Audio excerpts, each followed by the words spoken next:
Cette geek dans l'âme qui bâtissait déjà des communautés en ligne ne savait pas encore qu'elle posait les fondations de toute sa vie professionnelle. Après cette première vie digitale, Katia Sanro a suivi un parcours plus classique, mais tout aussi impressionnant.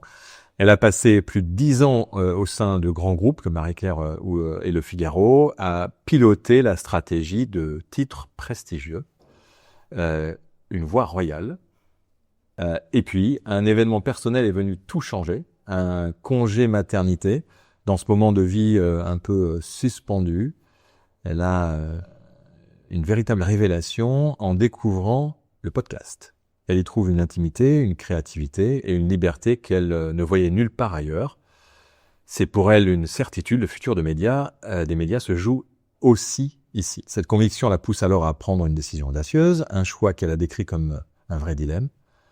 Quitter la sécurité et le prestige d'un grand groupe pour plonger dans l'aventure entrepreneuriale de Louis Média, un studio de podcast encore jeune, mais déjà acclamé.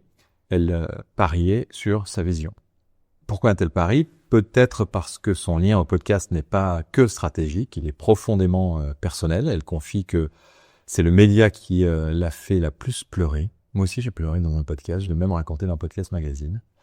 Se souvenant avoir été submergé par l'émotion dans le métro en écoutant une histoire. Aujourd'hui, c'est cette même passion qui l'anime dans sa double casquette, celle de directrice générale de Louis Média, où elle fabrique ses récits, et celle de présidente du PIA, le syndicat des producteurs audio, où elle se bat pour l'avenir de toute une profession, de la codeuse adolescente à la voix de tout un secteur. Le parcours est assez fascinant. Est-ce que ça correspond plutôt bien, ce deep search, où il manque des trucs ?